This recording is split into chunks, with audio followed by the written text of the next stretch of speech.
हाय दोस्तों, मैं एक बार फिर आपके साथ जेम्स जॉयसी की नॉवेल लेके आया हूँ यूलाइसिस।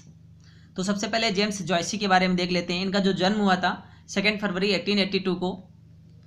आयरिश नॉवलिस्ट के अनुसार ये आयरिश नॉवलिस्ट थे। 2 फरवरी 1882 में इनका जन्म हुआ था। जो उनकी डेथ हुई थी 13 जैन 1941 को। ये आयरिश नॉवलिस्ट थे। अब यूलाइसिस के बारे में थोड़ा देखते हैं दोस्तों। तो इससे पहले मैं आपको यूलाइसिस के बारे में बताऊं दोस्तों, तो उससे पहले मेरे चैनल को लाइक एंड सब्सक्राइब जरूर कर लीजिएगा, क्योंकि अगर सब्सक्राइब कर लेंगे तो आपको सारे वीडियो और बेल आइकन दबा लीजिएगा तो सारे वीडियो आपको मिल जाएंगे। और एक चीज़ दोस्तों, अगर आप मेरे चैनल के साथ ऑनलाइन जुड़ना चाहते हैं तो अपना नंबर मेरे कमेंट बॉक्स में डाल देना, तो मैं सभी को ऑनलाइन कनेक्ट कर दूंगा, जिससे मेरे सारे वीडियो की अपडेट्स आपको अपने आप मिल जाया करेगी। जैसे मैं वीडियो अपलोड करूँगा आपके पास मैसेज पहुँच जाया करेगा। तो दोस्तों, मैं आपको यूलाइसिस के बारे में बता दूं कि जो ये यूलाइसिस है 730 पेजेस की ये बुक थी, जो 1922 में पब्लिश हुई थी 2 फरवरी को। दोस्तों, इस नॉवेल को एक नॉवेल था। मैं इसके आपको पात्र जो इसके कैरेक्टर थे उसके बारे में बता दूं। सारा एक्सप्लेन नहीं करता, क्योंकि ये बहुत डर्टी नॉवेल था कि हमें एक्सप्लेन करने में भी थोड़ा हेजिटेशन महसूस होगा। इतनी ज़्यादा ये अश्लीलता भरा ये नॉवेल था। इसलिए दोस्तों, मैं सारा कुछ तो एक्सप्लेन नहीं करूँगा, लेकिन एग्जाम से रिलेटेड जितने भी पॉइंट्स है वो मैं आपके सामने यहाँ पर एक्सप्लेन करूँगा। अब देखते हैं दोस्तों, ये जो नॉवेल लिखा गया था 1914 से 1921 के दौरान लिखा गया था। Ulysses word Latin version of Odysseus, Greek poet Homer जो थे उसी का वर्जन है ये।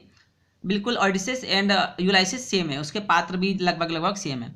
इस नॉवेल में स्ट्रीम ऑफ कॉन्शियसनेस का प्रयोग किया गया है। इसमें बताया गया है, मतलब कॉन्शियसनेस का मतलब होता है कि करेक्टर जो होता है उसके दिमाग में चल रही उथल पुथल को बताया गया होता है कि कैसी उसकी उथल पुथल है। इसमें बताया गया है कि एक हस्बैंड होता है, उसकी वाइफ होती है, दोनों एकदम सेक्स के भूखे होते हैं, बिल्कुल भूखे होते हैं। वो दूसरों के साथ सेक्स करना चाहती है। वो बोलता है कि मेरी जो पत्नी है उसने वो मुझे सेटिस्फाइड नहीं कर पा रही, वो ऐसा बोलती कि वो मुझे सेटिस्फाइड नहीं कर पा रहा। बस इस पूरे नॉवल में यही बताया गया है। तो ज़्यादा मैं आपको डिटेल से नहीं बता पाऊंगा दोस्तों, आप अपने दिमाग समझ सकते हैं। इसका जो वर्क था,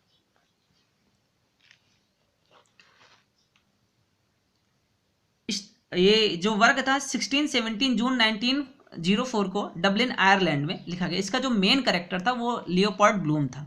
कौन था? Leopold Bloom. और ब्लूम्स आईडी 16 जून को। नॉवेल का आइडिया जो था चार्ल्स लैम्ब की बुक थी द एडवेंचर्स ऑफ यूलाइसिस, इससे लिया गया है नॉवेल का जो आइडिया था। यूलाइसिस डिवाइडेड 3 बुक्स, जो यूलाइसिस थी वो 3 बुक्स में डिवाइड थी एंड 18 चैप्टर्स थे उसके। कितने चैप्टर्स थे? 18 चैप्टर्स थे उसके। अब देखते हैं इसमें सेक्सुअल प्लेजर की बात की गई है। जैसा मैंने आपको पहले ही बता दिया है कि ये कितनी भद्दी अश्लीलता भरी नॉवेल थी, इस पर बैन भी लग गया था। जो अरेंजमेंट ऑफ नॉवेल था वो था स्टुअर्ट गिलबर्ट एंड हर्बर्ट गरमन ने किया था। और ये पोर्नोग्राफी मतलब अश्लीलता भरी नॉवेल है, जो 1921 में अमेरिका में बैन कर दी गई थी। इतनी ज़्यादा ऐसी अश्लील थी उस समय कि अमेरिका में इस पर बैन लगा दिया गया था। उसके बाद ये क्वेश्चंस पूछा जा सकता है कि इस नॉवेल पे बैन कब लगा था, तो आप बता सकते हैं 1921 में। इसके बाद इसी का पार्ट से 1934 में इससे बैन हट गया था। तो आपके लिए ये भी पॉइंट मेन है कि 1934 में इससे बैन हट गया था। इसका जो फर्स्ट एडिशन था 1922 में बाई सिल्विया ब्लीच के द्वारा प्रकाशित हुआ था। मेन कैरेक्टर मैंने आपको बताया लियोपोल्ड ब्लूम जो है वो इसके हीरो हैं। Inspired by Aaron Smith. क्या है? एरोन स्मिथ के द्वारा ये इंस्पायर्ड थी। अ फ्रेंड ऑफ जॉयसी, जो जॉयसी का फ्रेंड था, और उसकी जो वाइफ थी हिज वाइफ का उसकी मॉली ब्लूम। स्टीफन डिडलस जो था वो था राइटर। ब्लेजस बॉयलन जो थे वो मैनेजर ऑफ मॉली का मैनेजर था। वो बड़ा ही खड़ूस व्यक्ति था, एकदम जो औरतों से घृणा करता था। साइमन डिडलस जो थे फादर ऑफ स्टेफेंस के फादर थे। Leopold Bloom hero of Odyssey, ये हीरो ऑफ ओडिसी। स्टीफन जो थे टेलमैचस से सन ऑफ ओडिसिस, इसके ओडिसिस का ये सन था। मॉली ब्लूम ये इसकी कंपेयर की जा रही है ओडिसिस से, ये कंपेयर की जा रही है कि यहाँ पे जो मॉली ब्लूम है वो वाइफ ऑफ ओडिसिस, उस ओडिसी नाटक में ओडिसी नाटक में उसकी वाइफ थी, उसका नाम था पेनेलॉफ। क्या नाम था? पेनेलॉफ। और यहाँ पे स्टीफन जो बना है वो ओडिसिस में इसका सन था, सन ऑफ ओडिसिस का सन था वो। ठीक है, इसके बाद मैकडोवेल की बात करते हैं। ब्यूटीफुल लेडी थी एक, बेलाचोन, वो प्रोस्टिट्यूट थी, मतलब जो वेश्या होती है, प्रोस्टिट्यूट वेश्या थी वो। ब्लूम का बेटा का नाम था रेडी। डीबी मर्फी एक शराबी नाविक था। कैच किस a summary of religious doctrine often in the form of questions and answer. Stanley Gardner Molly का पुराना प्रेमी था। Hester Stanhope lesbian relationship with Molly, ये लेडीज थी जिसका लेस्बियन रिलेशनशिप था मौली के साथ। मौली कौन थी? आपको बताया क्या थी, कौन थी मौली? लियोपोल्ड ब्लूम की पत्नी। इसके बाद एडल्टनेस मतलब बदचलन का होता है रिस्पॉन्सिबल ब्लूम मौली। अब जो ब्लूम है वो क्या करता है, अपना उत्तरदायी, अपने बदचलन का जो उत्तरदायी है वो ब्लूम मौली को मानती है। ये मौली जो उसकी वाइफ है, अपने जो बदचलन का उत्तरदायी है वो पूरा अपने वाइफ को मानता है, वो अपनी पत्नी को मानता है, वो अपने पति को मानता है। ये दोनों एक दूसरे पर आरोप ऐसे ही लगाते रहते हैं। दोनों एक दूसरे आदमी के साथ, वो दूसरे आदमी के साथ अश्लीलता करती है, वो दूसरे औरत के साथ अश्लीलता करता है, जहाँ देख लेता है बस वही करने लगते हैं।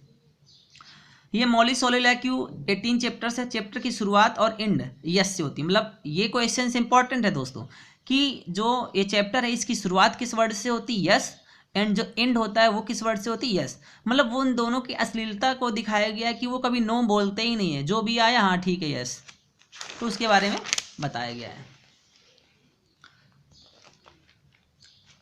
अब ब्लूम क्या है, सेक्सुअल ख्यालों से भरा हुआ उसका दिमाग है और उसकी वाइफ उसे धोखा देती है, ऐसा बोलते हैं। पोर्ट्रेट स्टीफेंस है।